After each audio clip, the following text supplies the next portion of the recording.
Évangile de Jésus-Christ selon saint Marc, chapitre 3, versets 13 à 19. En ce temps-là, Jésus gravit la montagne, et il appela ceux qu'il voulait. Ils vinrent auprès de lui, et il en institua 12 pour qu'ils soient avec lui, et pour les envoyer proclamer la bonne nouvelle, avec le pouvoir d'expulser les démons. Donc il établit les 12. Pierre, c'est le nom qu'il donna à Simon, Jacques, fils de Zébédée, et Jean, le frère de Jacques.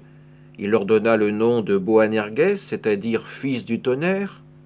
André, Philippe, Barthélemy, Matthieu, Thomas, Jacques, fils d'Alphée, Thaddée, Simon le Zélote et Judas Iscariote, celui-là même qui le livra. Acclamons la parole de Dieu. Aujourd'hui, c'est l'appel des disciples qui nous est donné par la liturgie. Durant cet appel, nous le voyons, Jésus fait venir près de lui des hommes extrêmement différents. Certains sont des zélotes, d'autres des pécheurs, d'autres sont plus versés dans les Écritures, mais tous trouvent leur place auprès de Jésus, même Judas, qui pourtant le trahira plus tard. Tous ont dans le cœur cette envie d'être proches de leur maître, de recueillir son enseignement pour pouvoir à leur tour après être ses témoins, être ses porte-paroles, ses missionnaires pour préparer la venue du royaume de Dieu. 12 hommes que rien dans la vie ne poussait à se rencontrer, mais qui pourtant ont été réunis par leur foi, par leur espérance et par leur confiance en Dieu.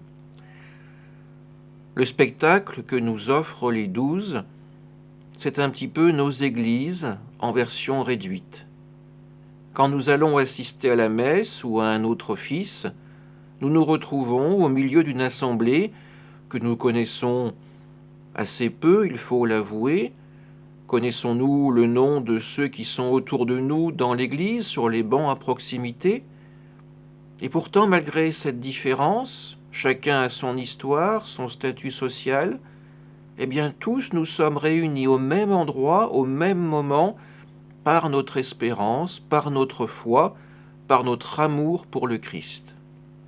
Alors oui, Jésus a appelé ses 12 disciples à l'image des 12 tribus d'Israël, mais aujourd'hui, c'est chaque chrétien, chaque baptisé qui est appelé personnellement par le Seigneur pour devenir son envoyé, pour annoncer l'Évangile au monde d'aujourd'hui. Amen.